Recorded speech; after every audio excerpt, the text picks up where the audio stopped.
الرحمن الرحيم إلى حضرة النبي المصطفى وحبيب المجتبى رسول الله صلى الله عليه وسلم وعلى آله وقرابته وذرياته وأهل بيت الكرام وإلى حضرة الخلفاء الراشدين أبي بكر وعمر وعثمان وعلي وإلى حضرة بقية صحابة رسول الله أجمعين وإلى حضرة العلماء الآملين والمفسرين والمحدثين والفقهين وإمام المجتهدين والصوفية في الدين والملائكة المقربين نسألك الله السلام والعافية والمنفعة البركة والصحة والمعونة والمغفرة. الفاتحة. أعوذ بالله من الشيطان الرجيم. بسم الله الرحمن الرحيم. الحمد لله رب العالمين الرحمن الرحيم مالك يوم الدين إياك نعبد وإياك نستعين اهدنا الصراط المستقيم صراط الذين أنعمت عليهم غير المغضوب عليهم ولا الضالين. رب اغفر لنا ولوالدينا وللمؤمنين آمين. يا الله يا الله ارحمي المسلمين.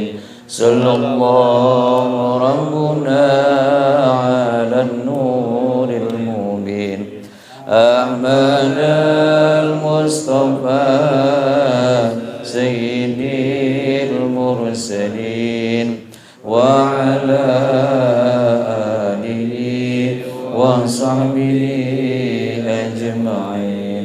يا الله يا الله ارحمي المسلمين. صلى الله ربنا على النور المبين أحمد المصطفى سيد المرسلين وعلى آله وصحبه أجمعين. يا الله يا الله ارحمي المسلمين. صلى الله ربنا على النور المبين أحمد المصطفى سيد المرسلين وعلى وصحبه أجمعين. صلى الله على سيدنا محمد والحمد لله رب العالمين. بسم الله الرحمن الرحيم. الحمد لله رب العالمين وبه نستعين على أمور الدنيا والدين وصلى الله على سيدنا محمد وعلى آله وصحبه أجمعين. أما بعد فإن أصدق الحديث كتاب الله وخير الهدى هدي نبينا محمد صلى الله عليه وسلم وخير الأمور أوساطها وشر الأمور محدثاتها وكل محدثة بدعة وكل بدعة ضلالة وكل ضلالة في النار. Rabbi shrah li sadri wa yassir li amri wahlul 'uqdatam min lisani yafqahu qawli. Qala musannifu rahimahullahu ta'ala wa nafa'ana bihi wa fi 'ulumihi fid dharain amin. Bismillahirrahmanirrahim.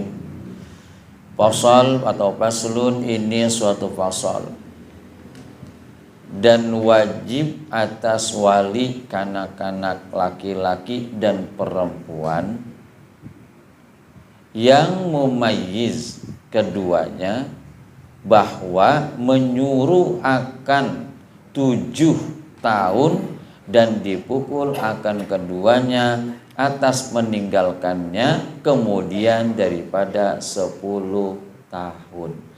Ini masih berkaitan dengan masalah sholat ya, yang kita bahas sebelum kita mengadakan tauqufan atau penutupan. Jadi kalau kita kemarin atau pada sebelum penutupan membahas tentang sholat yang wajib dan juga berkaitan dengan awal masuk waktunya dan juga akhir waktu daripada sholat tersebut, maka di pasal ini disebutkan bahwa ini sebenarnya kewajiban bagi wali, orang tua, anak-anak, baik itu laki-laki maupun perempuan, ya, kalau dia sudah mumayyiz, ya, kalau dia sudah mumayyiz, bahwa si wali daripada anak tersebut menyuruh, memerintah anaknya tersebut untuk melaksanakan sholat pada usia 7 tahun. Ya, gitu. Nah, memang ya kita sedikit kadang-kadang ada salah persepsi dan salah pola asuh dan pola didik. Kadang-kadang kita mengeraskan anak kita untuk sholat dan lain sebagainya ketika dia udah di atas 10 tahun, udah bisa ngelawan. Sebenarnya kalau menurut ajaran Islam atau yang mungkin ada di hadis, itu umur 7 tahun udah boleh kita memerintahkan, ya, mengeraskan anak-anak untuk sholat. Sebenarnya bukan sholat aja, ya puasa, hal-hal yang berkaitan dengan ibadah, ya, udah mesti dikeraskan, udah mesti diperintahkan dari sejak usia mumayyiz sekitar umur 7 tahun. Jadi kalau dikatakan mumayyiz itu apa sih? Usia mumayyiz itu adalah usia di mana seorang anak sudah bisa membedakan, ya, mana yang kanan, mana yang kiri, mana yang bagus, mana yang tidak bagus, mana yang panas, mana yang dingin. Artinya itu anak sudah bisa membedakan. Ya, perkiraan umur 7 tahun itu udah mumayyiz. Jangan kata sekarang mah, jangan sekarang ya. Zaman sekarang mah jangan kata umur 7 tahun, umur 5 tahun aja udah kadang-kadang mumayyiz sudah. Bukan mumayyiz lagi kadang-kadang umur 5 tahun. Udah bisa mesen barang belanja di Shopee. Umur 5 tahun. Lah kagak percaya. 5 tahun. Kan banyak kejadian COD anaknya mesen sampai 2 juta. Tinggal emaknya bapaknya kelimpungan. Anaknya baru 5 sampai 7 tahun, coba bayangin. Itu mah namanya itu udah mumayyiz. Masih belum balik tapi udah mumayyiz. Ya, gitu. Jadi intinya adalah ketika kita ingin mengajarkan anak kita terutama hal-hal yang berkaitan dengan ibadah, memang harus dimulai dari usia dini. Dari usia mumayyiz sudah dikeraskan, jangan dilembekin. Nah, ini yang saya katakan tadi. Kadang-kadang kita mengeraskan anak-anak kita ketika anak kita dalam tanda kutip udah bisa balikin. Ya anak zaman sekarang jangan kata umpama usia balik usia 10 tahun 8 tahun aja kadang-kadang udah sembalikin orang tua. Oh kepo, ya benar. Gitu, ya. Gitu. Nah, jadi agak sulit. Ya, apalagi sudah berkaitan dengan ibadah. Begitu, ya. Tentu jadi orang kita pun orang tuanya juga jangan hanya sekedar nyuruh. Gitu, anaknya dia suruh sembahyang, bapaknya kagak sembahyang. Ya, anaknya dia suruh puasa, dia kerasin puasa, lah bapaknya jebol mulu, lah bagaimana? Gitu. Artinya ketika kita memerintahkan anak, kita pun harus bisa menjadi contoh buat anak kita. Gitu, ya. Nah, jadi di sini katakan bahwa pada usia 7 tahun itu sudah, ya, bisa atau sudah harus dikeraskan, disuruh untuk melaksanakan sholat dalam hal ini, ya, dan dipukul akan keduanya, ya, atas meninggalkan kemudian daripada 10 tahun. Kalau usia 10 tahun, kalau umpama dia meninggalkan sholat, boleh kita pukul, tapi bukan pukul untuk mencelakai, bukan, ya. Gitu, bukan untuk mencelakai, nggak boleh mukul mukanya, jangan mukul muka, pantatnya kita pukul, begitu. Ya anak sekarang dipukul diburu-buru bapaknya, akhirnya dipegangin gitu, dipegangin. gitu ya. Kalau zaman dulu mungkin zaman Bang Dinding mau dipukul udah pasrah aja, masang aja dah begitu ya. Ya kalau zaman sekarang mah anak sekarang mau dipukul begitu dia tahu benar-benar dia tangkisin gitu. Artinya kalau umur 10 tahun dia udah meninggalkan sholat, boleh ya, boleh dipukul. Tapi sekali lagi, mukulnya bukan mukul untuk menganiaya, bukan. Mukul untuk mendidik, kan beda. Mukul untuk mendidik dengan mukul untuk menganiaya itu beda. Gitu, ya. Tuh. Jadi boleh, sudah boleh. Boleh dipukul. Gitu, ya. Nggak ada salah. Ya, tapi zaman sekarang kalau kita pukul, udah ham dah Jakarta. Gitu, ya. Padahal di sini boleh, tapi sekali lagi memukulnya adalah mukul untuk mendidik. Bukan mukul untuk melukai, bukan. Ya, jadi ingat, umur 7 tahun udah kita keraskan, udah kita perintah untuk melaksanakan ibadah-ibadah dalam hal ini sholat. Kalau umpama dia meninggalkan sholat, boleh kita pukul kalau dia udah usia 10 tahun. Tapi memukulnya adalah memukul untuk mendidik, bukan untuk menganiaya atau apalagi memukul untuk menyakiti, itu yang nggak boleh.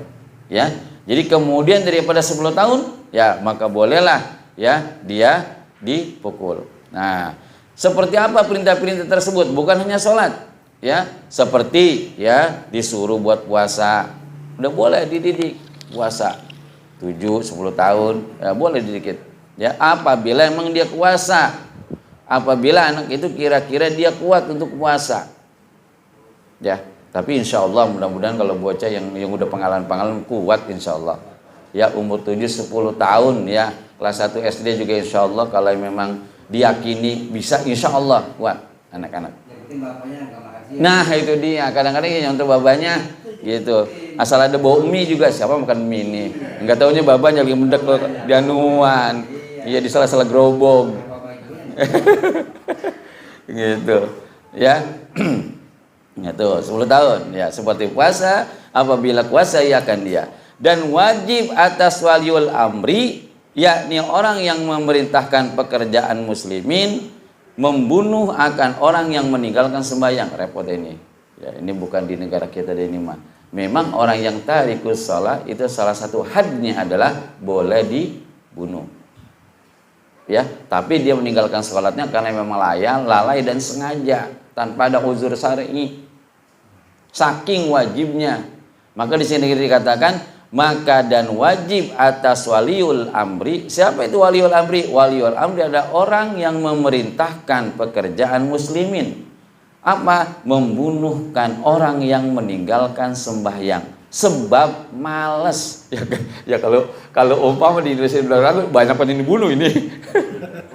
Ya iya begitu. Kalau umpama ini diberlakukan begitu ya sama waliul amri, begitu sama ulil amri, begitu ya sama pemerintah, umpama ini mah umpama gitu ya di Indonesia, dan memang diterapkan benar-benar begitu ya, kayaknya banyak yang dibunuh ini. Sepi kamu gitu. Ya, tapi belum tentu juga sih. Ini kebalikan. Mungkin gara-gara begini pada rajin kali sembahyangnya, kan bisa jadi juga. Gitu, ya. Gitu. Ya, tapi kalau kita lihat dari sekarang, ya bisa jadi banyak dibunuh. Tapi kalau diterapkan, ini benar-benar diterapkan umpama begitu, ya insya Allah mudah-mudahan banyak kalimah gitu yang ngerjain sholat, udah kagak malas-malasan lagi. Ya, bisa hukumannya seperti ini, gitu ya. Jadi kalau dia kerjakannya secara lalai, dia meninggalkan sholat itu karena lalai, karena emang malas, ya begitu ya. Nah itu menurut pendapat terkini kita, waliul amri boleh memerintahkan orang tersebut untuk dibunuh, gitu ya. Jika tiada taubat tapinya, ya udah diingetin, disuruh, ya kagak mau taubat, nggak mau menjalankan juga, nah itu ada ada ketentuan boleh untuk dibunuh, ya. Maka wajib kita suruh akan dia dengan ditakutikan jika tiada sembahyang, jika tiada sembahyang dibunuh akan dia. Nah artinya ketika kita memerintahkan orang tersebut untuk sholat, ya karena memang ini sudah menjadi ketetapan hukumnya, ya apabila ada orang yang meninggalkan sholat, ya itu nanti dibunuh. Boleh untuk nakut-nakutin itu boleh, gitu boleh, ya. Boleh untuk di sebagai ihdar, untuk menakut-nakuti orang tersebut supaya dia mau melaksanakan sholat. Ya dengan kata ya kalau yang ditinggalkan ada hukumannya, yaitu dibunuh. Ya, malah dalam satu makalah saya baca itu orang yang meninggalkan sholat hadnya adalah hukuman mati, dibunuh dengan cara dirajam.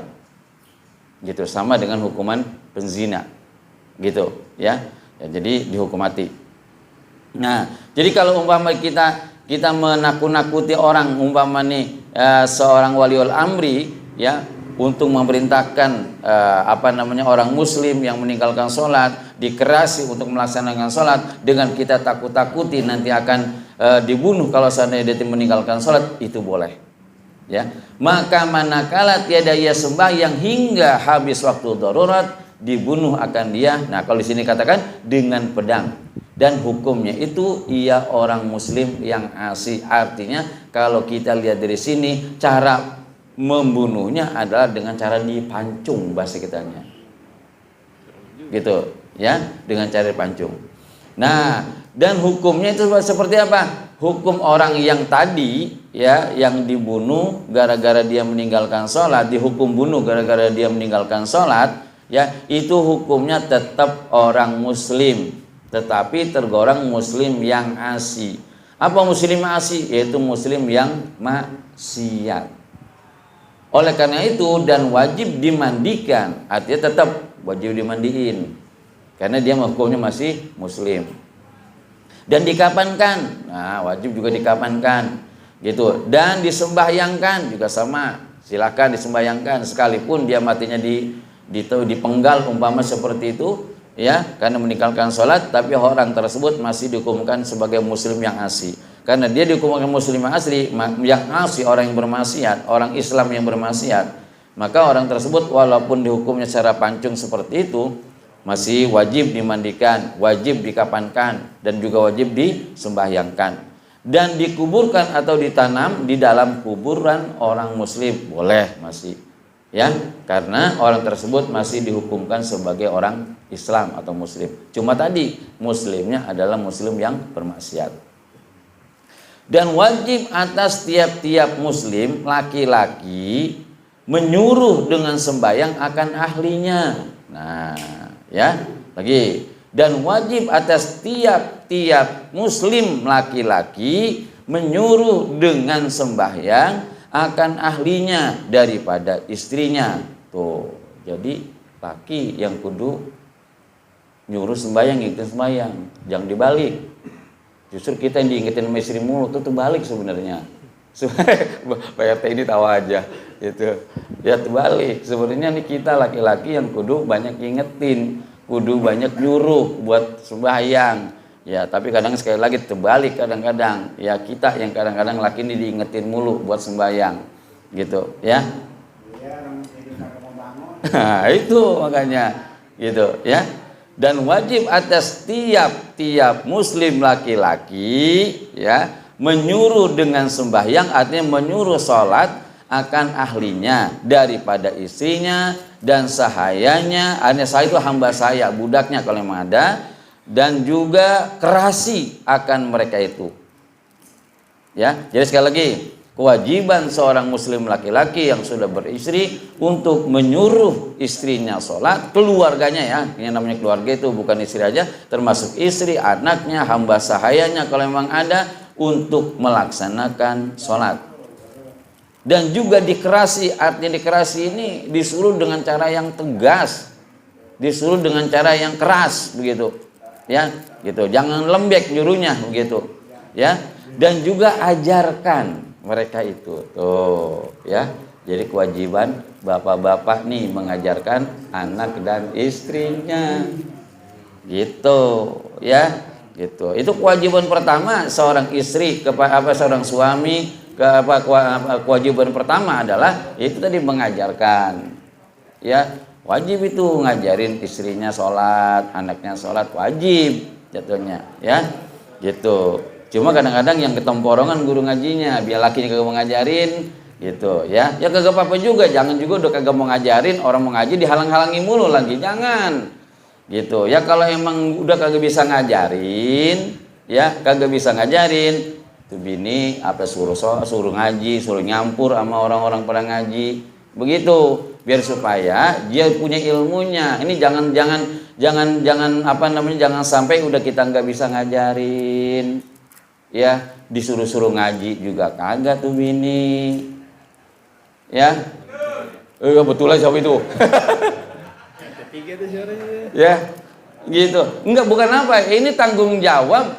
Bu, tanggung jawabnya, kalau tanggung jawab dunia mana namanya kita udah bisa tebak seperti itu. Ini tanggung jawab akhiratnya, kita menjadi tanggung jawab laki-laki.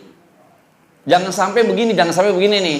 Jangan sampai umpama nih Bang Geber enak banget udah masuk surga aja. Lah bininya sembahyang kagak bener, masuk neraka. Lah bisa dijambet lagi ente. Enak aja udah mau ke surga aja. Lah dulu saya sembahyang kagak tuker sama laki saya. Ini gara-gara saya masuk neraka, gara-gara saya nggak diajarin sembahyang sama laki saya. Lah turun lagi ke neraka ente. Kadang-kadang laki nggak mau ngaji, nggak mau sholat, bugalan, punya santri, bukan bininya. Nah, ya kalau begitu mah namanya alhamdulillah banget. Coba kebalik yang saya katakan tadi, gitu, ya. Nah, itu. Itu ya, di sini kalau kayak kasus yang kayak Bang Khotib tadi, mestinya dari seorang suami juga harus punya sadar diri. Udah enak buat itu nggak ngajarin lagi, justru kita banyak belajar dari dia gitu. Jadi cuma kadang-kadang yang begini jadi terlena juga. Bini udah rajin sih, udah biarin gue mau bagaimana kek, begitu lagi lah, salah lagi aja gitu ya.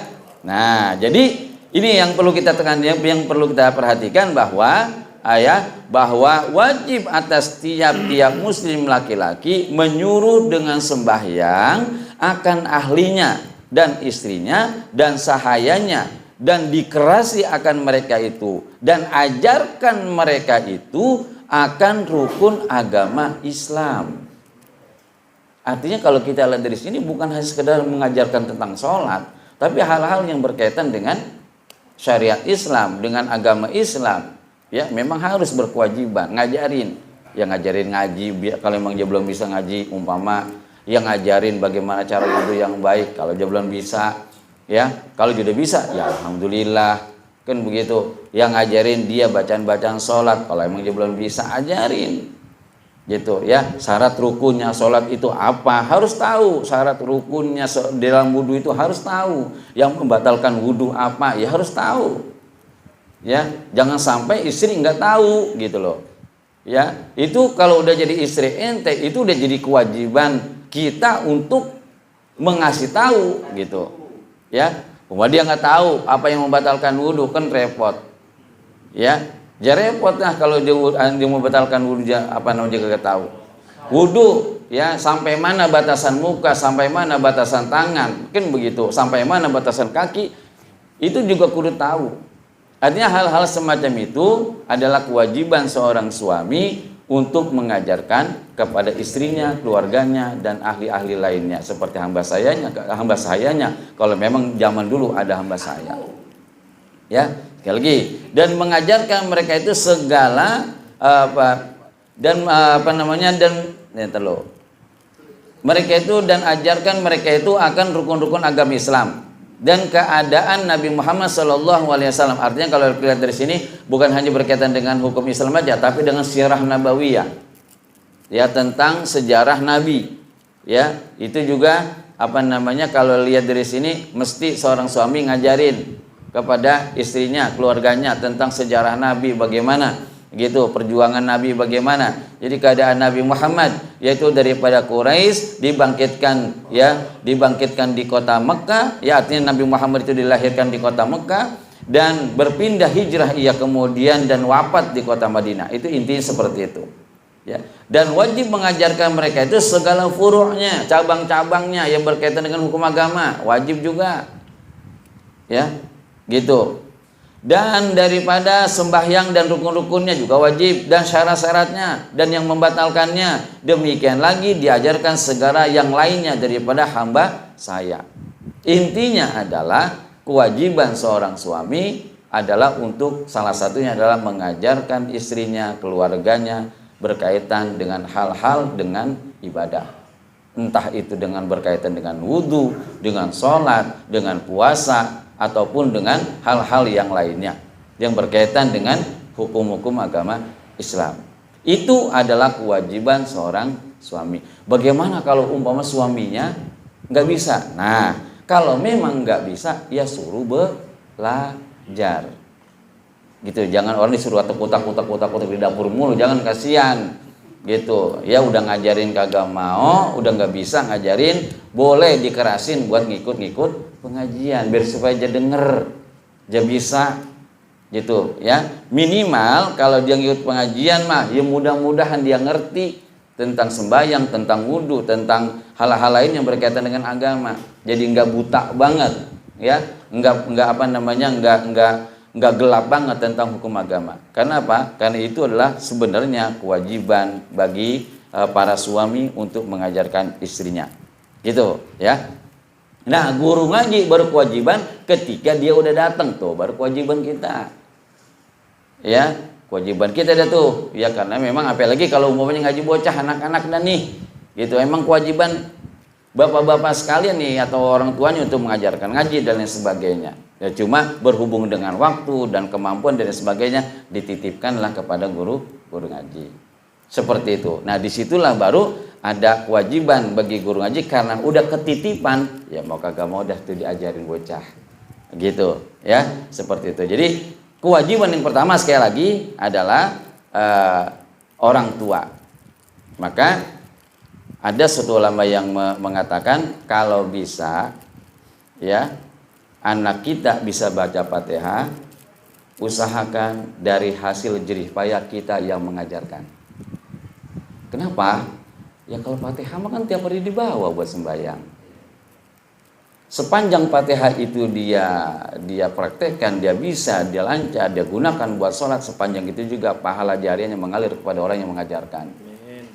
Makanya rugi kalau orang tua, ya, sampai nggak mengajarkan anaknya, gitu, rugi. Yang untung siapa? Ya guru ngaji. Kira-kira begitu kan? Ya iya, gitu. Makanya rugi. Tapi alhamdulillah kalau kayak gitu anaknya jadi. Ya alhamdulillah sih. Alhamdulillah, gitu. Nah, jadi hikmahnya di situ. Kalau bisa Fatihah, bisa tuh anak baca Fatihah dari orang tuanya. Tujuannya adalah itu tadi.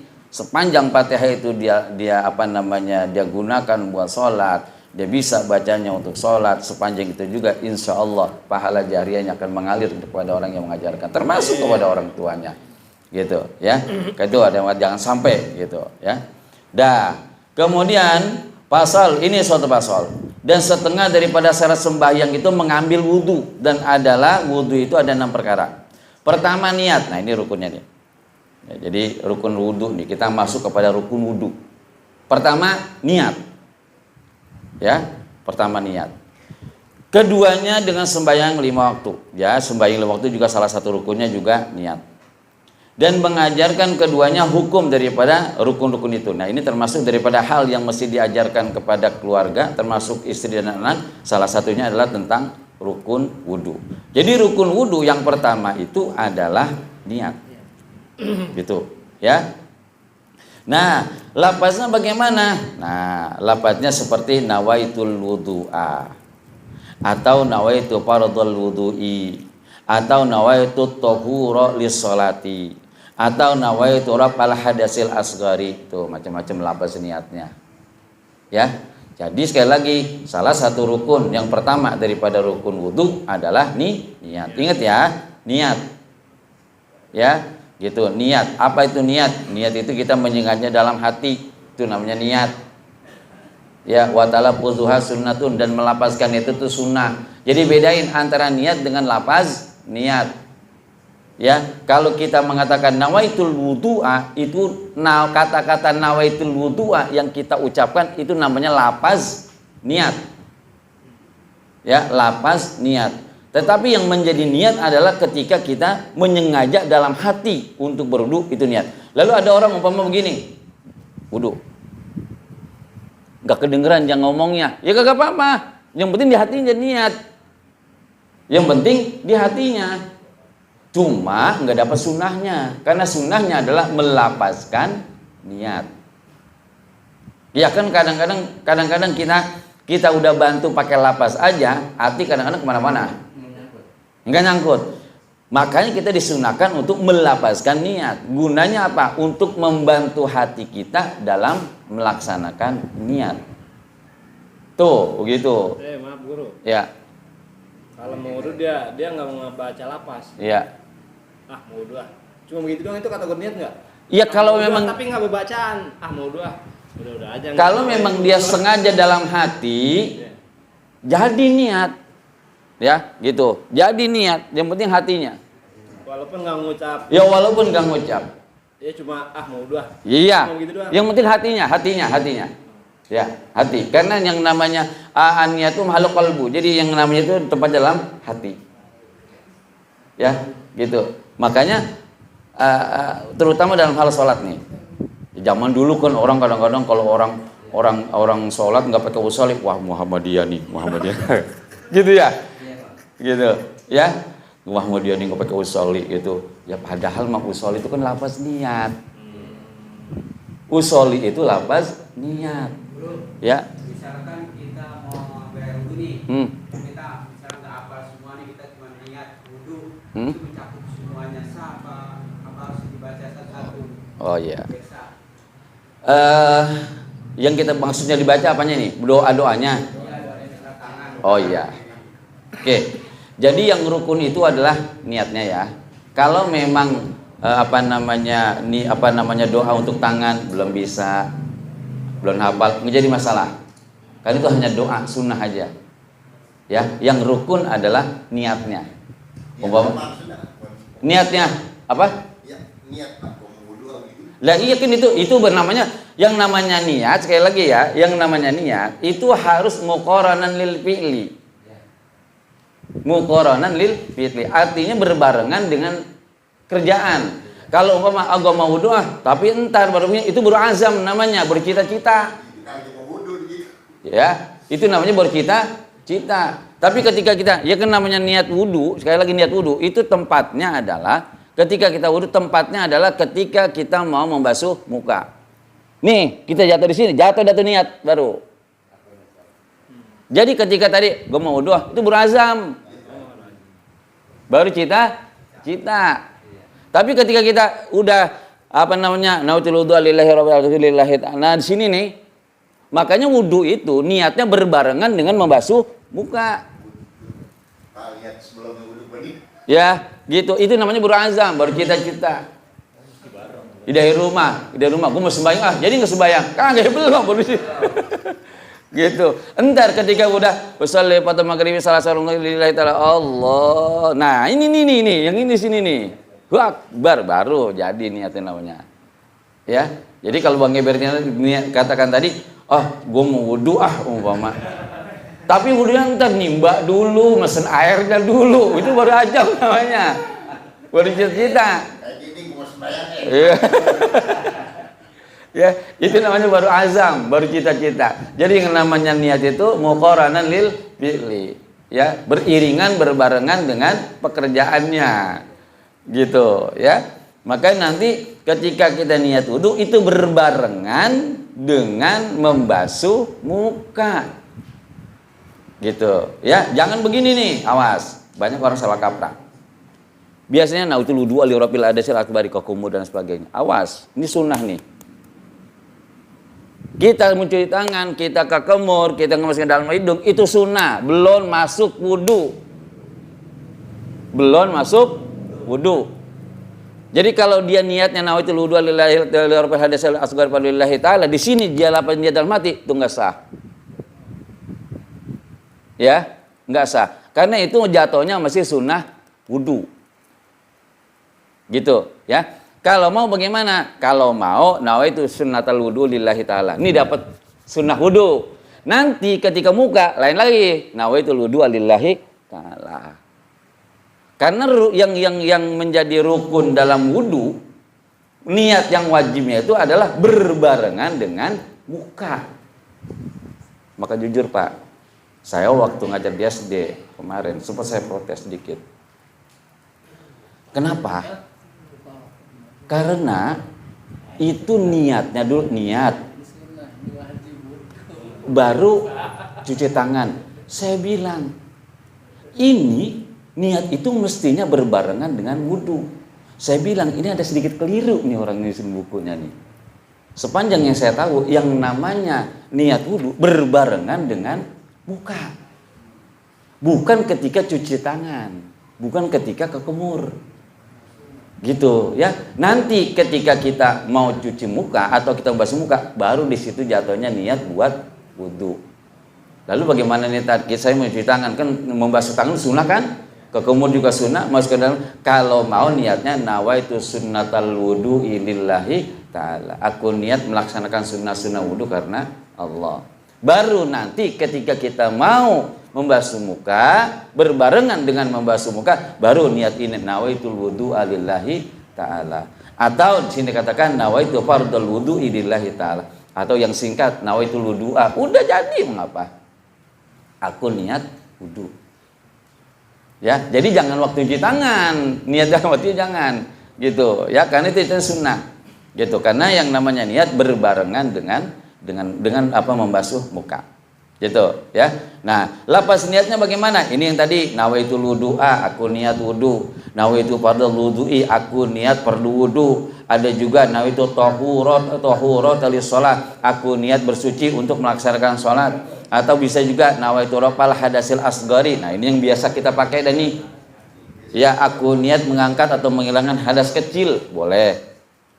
Atau yang singkat, nawaitul wudu lillahi ta'ala. Jadi udah. Ini aku niat wudu karena Allah, ya udah jadi.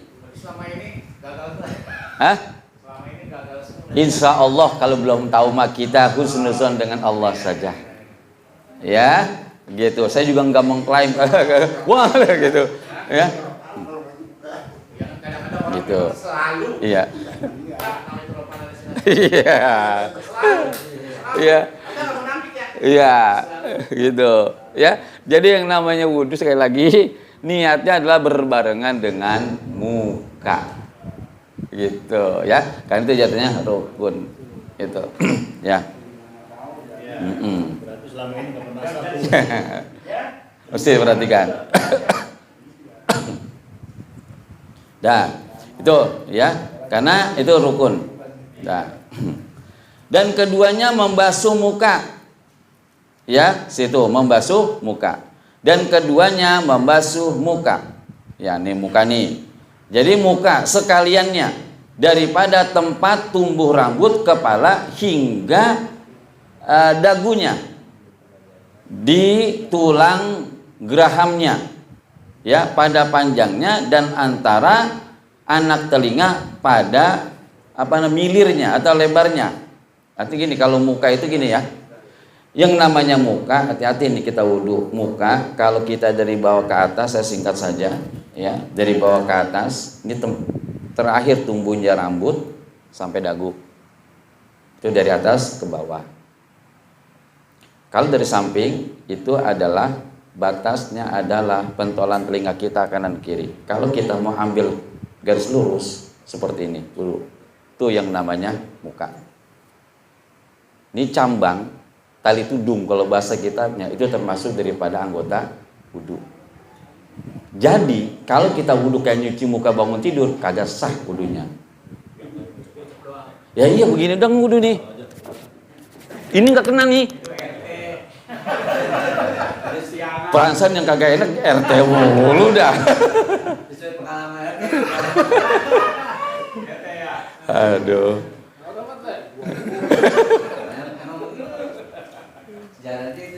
Gitu ya. Nah, jadi yang namanya muka sekali lagi begitu ya. Jadi kalau kita tarik garisnya seperti ini. Ya. Kalau dari atas ke bawah itu kan dari tumbuhnya rambut sampai dagu sini. Kalau dari samping ini sama ini. Jadi kalau kita mau tarik garisnya seperti ini yang namanya muka. Tuh, segini. Gitu. Jadi kalau kita wudu gini 3 kali kagak sah wudunya. Oh, tahu umpama pertama seperti ini, kedua seperti ini, ketiga baru semuanya. Hitungannya baru satu tuh. Basuhan baru satu basuhan. Hah? Ya sini. Dagu nih. Sampai sini tulang rahang nih. Seperti ini, tuh. Segini nih. Ini namanya muka. Nah itu, ya itu. Itu. Jadi kayak cabung cebok jadinya. Cebok. Guru, maaf nih. Kalau saya di satu patokan batas, guru ya. Iya. 74 tumbuh rambut. Bagaimana orang yang botak gitu ya? Nah, itu dia guru. Iya. Mana Pak? Tumbuhnya di sini. Ya, wow. Ini akarnya waktu di sini. Wow, ya, baru saya bahas dari anak-anak. Ini maaf. Benar. Jadi bagaimana kalau umpama orang botak? Kadang-kadang orang yang botak di tengahnya nih kagak ada rambutnya nih. Mulai tumbuh rambut dari sini. Kita ambil dari yang ghalibnya. Yang biasanya orang batas tumbuh rambut mana? Kan kagak mungkin muka dari sini.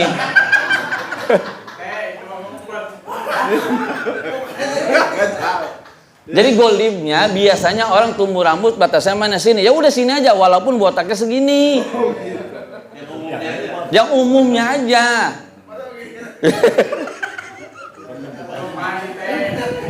Ya, yang umumnya aja, yang umumnya. Gitu, yang umumnya aja. Jadi yang umumnya orang tumbuh rambut sampai mana? Segini. Iya, ya udah segini aja. Jangan kita ikutin botaknya ya, luas banget dari atas ke sini.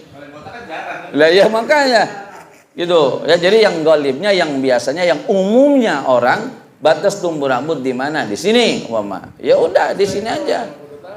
Gitu, ya, sampai sini. Tuh. Jadi sekali lagi ya, ini yang perlu kita tahu, ini batasan muka itu seperti itu.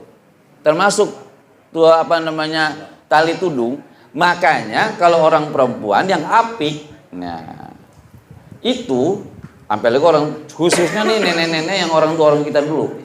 Saya ingat banget, Nyai saya, Nyai Mani. Dia kalau wudu, ini cambangnya kalau perempuan kan cambangnya panjang. Keluarin, memang kudu dikeluarin semestinya, dikeluarin. Tuh. Tali tudungnya dikeluarin karena kan tumbuhnya di sini dia.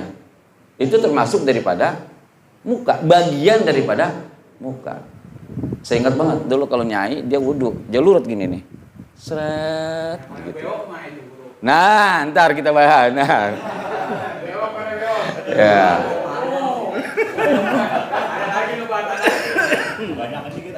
Ya. Gitu. Jadi tali tudung ini termasuk daripada muka, wajib dibasuh, wajib kena air. Termasuk juga kalau pakai mukena. Nah, ini nanti boleh diperhatikan istri-istrinya nih. Batasan muka mana? Ini kan. Pakai mukena di sini. Ini kelihatan, ini termasuk aurat berarti. Makanya pakai mukena kudunya di sini nih. Makanya kalau beliin mukena, kalau beliin juga, kalau nggak beliin mah. Kalau beliin mukena, kalau bisa yang ada segitiganya biar nempel begini nih. Ya, karena kalau kita perhatikan, coba lihat diam-diam istrinya waktu pakai mukena perhatiin. Ini di sini, di pangkal leher. Ya. Kalau kita lihat batasan muka, maka ini auratnya terbuka. Ya, maka pakai mukenanya di sini, nih. Kan tadi sampai sini muka, gitu. Ketika dia terbuka auratnya, ya otomatis tidak sah sholatnya. Ini kalau yang perempuan. Makanya pakai mukenanya bagaimana yang aman? Mukenanya yang aman, kalau bisa cari mukena yang ada segitiganya di sini buat memplokin di sini. Ada. Coba ntar lihat dah mukena isinya masing-masing dah. Ada sini, seperti itu. Ya, terpulang dari sini yang merasa wah abang gue udah bener banget gitu. Nggak zaman, jangan-jangan kamu dibeli mukena baru ini. Ya, tuh enakan begitu kalau tuh yang kagak enak kan bagus begini. Lah laki gua bekasin apa ya sekarang. Iya, takutnya jangan ngomong begitu lu menggeber. Gitu, lah laki gua bekasin apa ngapa ini segala mukena gua mau dibeli mukena ini. Gitu bekasin ya kata. Ya. Gitu, ya itu namanya muka begitu tuh. Nah, gitu. Ya jadi yang nama kedua membasuh muka. Sekaliannya daripada tempat tumbuh rambut kepala hingga dagunya dan tulang gerahamnya pada panjangnya dan antara dua anak telinganya pada bibir sini nih ya. Dibasuh bulunya ya dan kulitnya ya dan di hadapan hidungnya di sini nih. Nih, termasuk muka nih. Tapi batin hidungnya nggak, jangan. Lain lagi ceritanya. Yang ada yang kelihatan nampak zahir aja itu termasuk muka. Itu namanya hadapan hidung. Sini nih. Ya, gitu. Termasuk muka. Dan 2 ekor matanya. Nih hati-hati nih. Yang kadang-kadang nih yang namanya mata kan kelepit. Nih hati-hati. Ya, gitu. Hati-hati jangan sampai nggak kebasuh nih. Nih ekor mata ini nih. Ini juga termasuk daripada mesti wajib kena. Ini ekor mata. Makanya kalau wudhu hati-hati. Jangan sampai kita wudhunya merem begini, ini nggak kebasuh. Makanya diusapnya harus benar-benar gitu. Harus benar-benar kita pastikan kena air. Ekor mata. Ya kan kecil ya ekor mata segini dong nih. Ya, gitu. Nah itu termasuk ekor mata. Itu namanya ekor mata. Dan segala bulu yang tumbuh dalam had muka. Dan segala bulu yang tumbuh pada had atau batasan muka, gitu. Melainkan batin, melainkan batin yang di bawah jenggotnya. Jika ya amat lebat jenggotnya itu, kalau jenggotnya lebat, batinnya, dalamnya sampai nggak kelihatan, kulitnya sampai nggak kelihatan, itu udah zahirnya aja dibasuh. Ya kalau jenggotnya cuma seperti akar ya kayak akar itu toge ngomongnya.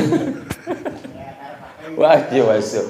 Tapi kalau jenggotnya lebat, tebel gitu ya, yang sampai nggak kelihatan zahirnya, nggak kelihatan batinnya, nggak kelihatan kulitnya, itu udah cukup. Tapi kalau panjang mulut itu begini ya? Ya iya mesti bahas tuh. Itu ya. Termasuk gitu ya. Kalau umpama jenggotnya jarang-jarang ya mesti diselati gitu. Tapi yang tebal gitu pun sunnahnya untuk diseliti gitu, digituin ya gitu. Nah jadi batasan melainkan batin yang di bawah jenggotnya jika amat lebat jenggotnya ya, dan batin yang di bawah tali tudung nih, tali tudung ini nih ya, tali tudung jika lebat ya, tali tudung itu artinya kalau tali tudungnya tambangnya tebal begitu ya, ya ini ya nggak usah batinnya langsung, kita zahirnya aja gitu. Intinya seperti itu ya. Kalau memang ada brewok atau ada jenggot ya yang tebal ya, jadi yang zahirnya aja sampai batinnya itu, nggak perlu sampai batinnya itu, jadi zahirnya aja. Nah kemudian yang ketiga membasuh 2 tangan ya, membasuh 2 tangan dan 2 sikutnya dan barang yang di atas keduanya daripada bulu dan kulitnya. Nih yang namanya wudhu hati-hati, yang namanya tangan itu sininya sampai sikut, jangan sampai sini doang. Yang namanya tangan sampai sikut, lebihin segini ya, jaga-jaga kita, itu namanya wudhu ya. Kalau umpama wudhu gini, sekali nyampe sini, 2 nyampe sini, ketiga baru nyampe sini, itu dihitungnya baru 1 kita membasuhnya. Oh harus 3-nya harus satu. Lah iya, yang namanya kita disunahkan 3 kali itu 3 kali sempurna. Kira 1 mah nggak apa-apa, 2 nggak, ketiga harus. Iya belum jadi membasuhnya. Masalah masih ada angka ketiga. Iya, ya hitungannya bersatu, ya orang sahnya bersatu. Yang pertama sah nggak? Kagak. Yang kedua? Kagak. Yang ketiga? Masih ada yang ketiga nih, sah. Sah. Ya iya, sama ya sah. Cuma kita nggak dapet sunnahnya. Sunnahnya kan 3 kali. Maksudnya sunnah 3 kali, bukan 3 kali asal basuh, enggak. 3 kali sah kita basuh. Kalau umpama kita basuh 3 kali begini, yang pertama nyampe sini, yang kedua nyampe sini, yang ketiga baru nyampe sini, lah dihitungnya bersatu. Namanya bersatu basuhan.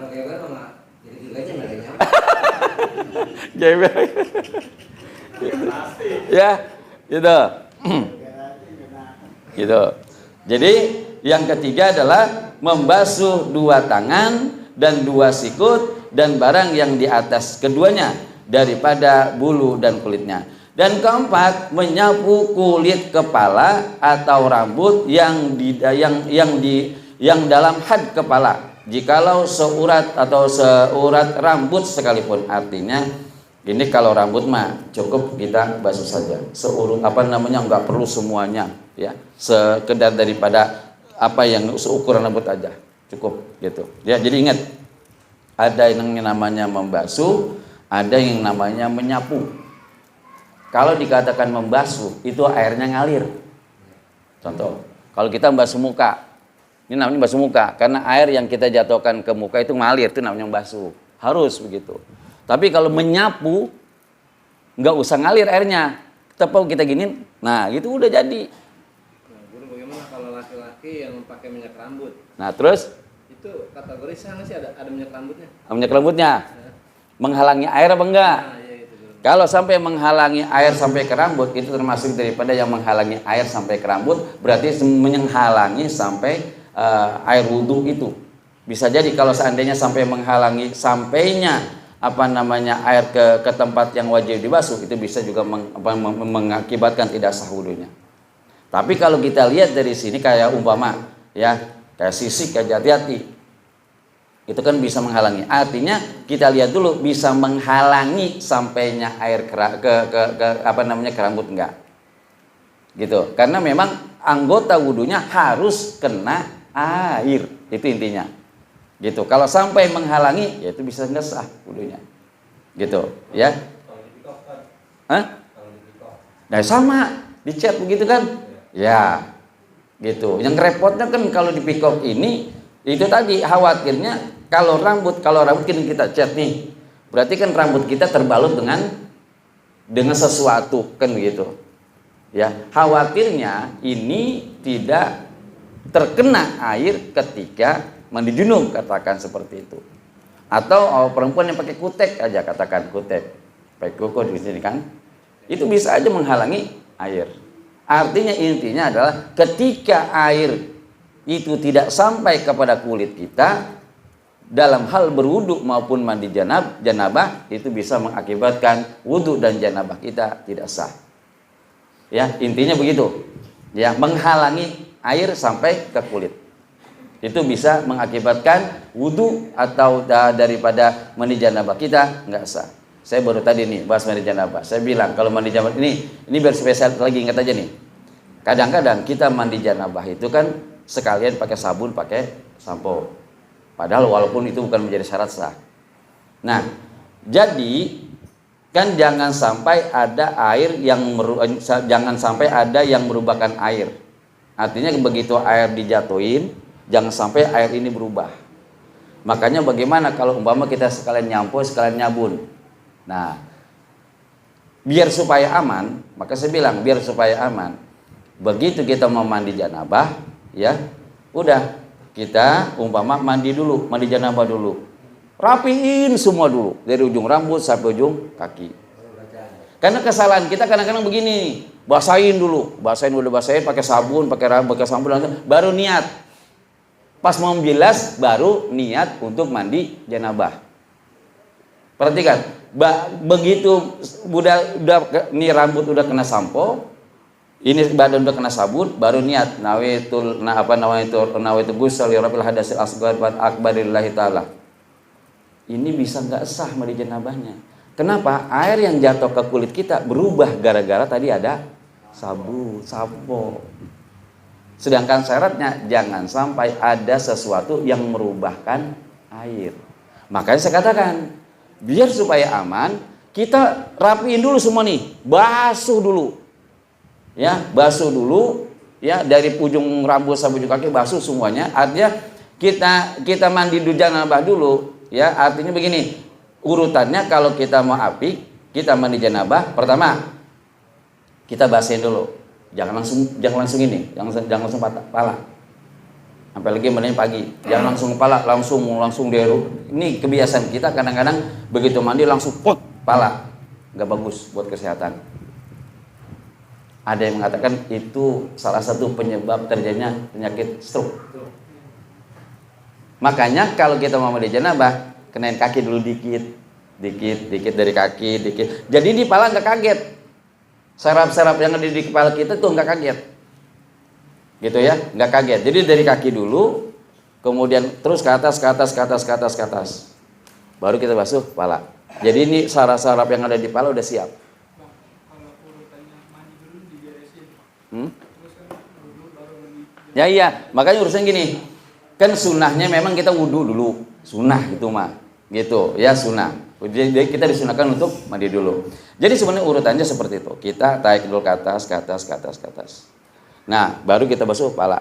Dari kepala kita baru dah. Kalau kepala kita udah basahin baru kita niat. Dawaitul ghusli rabbil hadasi akbar fadlillahi taala. Kita niat. Kita basahin semua. Basahin dulu. Ya. Kita basahin dulu semua dari ujung rambut sampai ujung kaki. Basahin semua dulu. Sampai semuanya kena. Kalau itu semuanya udah kena, berarti kita udah selesai mandi janabah. Baru kita pakai sabun. Baru kita bilas. Aman. Ya, gitu. Jangan kayak tadi. Begitu udah dibasahin pakai sabun, pakai sampo, baru kita niat mandi hadas besar. Lah tadi airnya berubah. Itu ada yang mengatakan enggak sah. Nih, maaf gue kalau Iya. apa namanya? Niat laki sama perempuan sama aja kali mandi junub ya? Sama aja mengapa? Sama-sama junub. Kali buat tadi ada beda. Kayak sama. Ya sama. Oh ya nggak apa-apa. Ya nggak apa-apa. Ya atau jalannya seperti itu. Ya jadi mandi biasa dulu semua beres. Dan nggak ada sabun di badan atau dibalik bisa. Atau dibalik bisa. Kita pakai sabun dulu semua beres. Udah sampai di badan kita nggak ada sabun, baru kita niat nawaitul furqan. Nah, nggak jadi masalah. Yang penting intinya adalah jangan sampai ketika kita niat mandi janabah masih ada sabun, masih ada sampo. Intinya begitu. Jangan dibarengin maksudnya. Mau di awal mau di akhir terserah. Gitu. Karena itu kita khawatirkan masuk di sini ada sesuatu yang dapat merubahkan air seperti bobore atau lain sebagainya. Itu termasuk itu merubahkan air. Ngomong mandi, airnya yang wajib yang bagaimana dia? Airnya? Air mutlak. Air yang suci menyucikan. Air mutlak. Namanya air mutlak. Ya air yang suci menyucikan. Karena kan ada air yang suci tidak menyucikan. Ada. Contoh ya, air suci tapi tidak menyucikan. Kopi, susu itu. Kalau kita udah pakai lampu boleh ya? Kalau pakai air mineral ya, kalau memang belum tersentuh itu ada yang mengatakan boleh. Ya, maka dari botol dituangin seperti itu. Ya. Isi ulang ada kira-kira ada yang merubahkan air enggak? Ada berubah airnya enggak? Dari rasanya. Ya, gitu. Ya makanya ada yang merubahkan airnya enggak? Dari rasanya, dari warnanya dan lain sebagainya. Ya, seperti itu. Kalau emang ada yang merubahkan itu bukan air mutlak. Ya, gitu. Jadi nanti kita bahas lebih lanjut tentang air nih, ada di sini. Gitu, ya. Oh ya, gitu. Di rumah masih bohong. Ya apa? Aja jangan biru, agak biru. Ya. Nah, terakhir. Nih dari keempat. Dan kelima, membasuh dua kaki serta mata dan kelima membasuh dua kaki serta dua mata kakinya. Dan wajib membasuh barang yang di bawah yang ada pada sekitar daripada itu. Artinya yang kelima itu adalah kita membasuh kaki beserta mata kaki. Awas ya. Mata kaki mana? Ya udah segitu tuh, lebihin dikit. Jangan mentang-mentang punya pam, wah lagi kencang banget pakai dengkul-dengkul. Makruh jatuhnya berlebihan. Ya, hah? Segitu doang. Guru kalau punuk? Itu kan sunnah. Sunnah. Punuk sunnah termasuknya. Gitu. Termasuk kuping juga sunnah. Gitu, punuk sunnah. Dan yang keenam adalah tertib. Jadi tertib itu adalah urutan seperti itu, urutannya, ya. Tertib itu berurutan. Jadi niat, muka, tangan, ya kemudian niat, muka, kemudian tangan, rambut, kaki. Gitu. Ya itu urutan seperti itu. Jangan dibalik. Ya, jangan dibalik. Umpama niat, habis niat baru tangan, artinya kan baru muka baru kaki. Itu enggak namanya enggak tertib. Intinya begitu. Jadi artinya tertib adalah sesuai dengan urutannya. Itu namanya tertib. Bukan mualat ya. Ya, kalau mualat itu sunnah. Yang wajib adalah tertib. Contoh mualat itu begini, umpama nih, mualat nih. Bang Geber mau tarawih. Dia wudu di rumah. Kemudian plok mati lampu. Waduh, tinggal kaki doang dia belum ini. Buru-buru jak ke masjid. Sepanjang itu yang di badan belum kering, tinggal nyuci kaki doang. Asalkan belum kering. Gitu. Itu namanya masih mualat. Ya terusin. Kecuali kalau udah kering, oh jangan ayam dulu sono udah kering, kayak tadi itu mah udah. Gitu, ya nggak jadi. Bagaimana begitu? Wah, udah wudu nih. Ini kadang-kadang orang salah kaprah nih. Udah wudu rapi, ya dia buru-buru nginjek teh ayam. Batal nggak wudunya? Itu kan begitu. Batal nggak wudunya? Ya kagak, cuci aja kakinya. Nggak batal ya? Lah kagak. Tidak membatalkan wudu. Dan nginjek teh ayam nggak membatalkan wudu. Tapi nggak boleh sholat kita karena kita bawa najis. Cukup cuci aja. Ini yang saya katakan orang salah kaprah kadang-kadang. Jadi ulangi lagi. Gitu. Makanya ngaji. Air mengalir gitu ya? Apa? Air mengalir. Iya. Gitu. Ya, jadi seperti itu, ya, seperti itu. Jadi itu yang memang juga kadang-kadang kalau mohon maaf nih, kalau pikirnya masih dangkal, kita kayaknya ngerjain sesuatu ribet. Tapi kalau pikirnya kita udah dalam, artinya pikirnya kita tahu, udah khilafnya kita tahu, insya Allah mudah-mudahan akan lebih mudah. Contoh kayak tadi ya, kan begitu. Ya, kita nih umpamanya habis wudu kita buru-buru lari umpamanya, nginjek teh ayam. Nah, buru teh ayam jangan burung dara dah, sekarang jangan burung dara dah. Iya. Ya sama. Gitu, tidak membatalkan wudu. Caranya bagaimana? Ya udah cuci aja najisnya. Tapi kalau kucing mau buat kucingnya. Ya pokoknya kudu bersih aja. Baunya kudu hilang bro nih. Kudu hilang.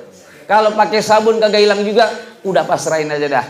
Dia pakai sabun kagak hilang juga. Gitu, ya. Iya, udah seperti itu. Ya, ambil lagi teh lancung, tahu sih ayam ngerem. Ya kan? Teh ayam kalau lagi ngerem kan Masya Allah, Bang Udin ya. Becek. Nah, itu sama ya. Umumnya kadang-kadang kan kita nih kadang-kadang musim hujan, comberan. Nah, ini hati-hati juga. Kadang-kadang kan kita nggak bisa jaga nih. Ya, oleh karena itu amannya begitu mau cuci lagi. Cuci kaki lagi. Gitu. Ya namanya air comberan bekas orang mohon maaf, buang air kecil dan lain sebagainya. Kita namanya lagi buru-buru, ya kayaknya udah diangkat dah. Hati-hati deh nih kalau kayaknya kena najis berarti kayaknya udah jangan pakai sembahyang. Sama aja cuci juga comberan dia. Ya iya. Kalau air comber kan berarti air najis kan. Ya, udah warnanya udah hitam, serbangannya udah lain. Bonggan diri kok aja. Gitu. Gitu ya. Ya. Dah. Insyaallah mudah-mudahan lebih lanjut nanti kita akan bahas ayat termasuk nanti tadi air mineral dan sebagainya coba akan kita bahas nanti lebih lanjut Bang Ahmad ya. Gitu ya. Wallahu a'lam bishawab wa ilaihi narjual ma'ab. Subhanakallahumma wa bihamdika asyhadu an la ilaha illa anta astaghfiruka wa atubu ilaik. Al-Fatihah. A'udzu billahi minasyaitonir rajim. Bismillahirrahmanirrahim. Alhamdulillahirabbil alamin arrahmanir rahim maliki yaumiddin. Iyyaka na'budu wa iyyaka nasta'in ihdinas siratal mustaqim siratal ladzina an'amta 'alaihim ghairil maghdubi 'alaihim waladdallin. Bismillahirrahmanirrahim. Ila hadratin nabiyil mustafa wa habibil mujtaba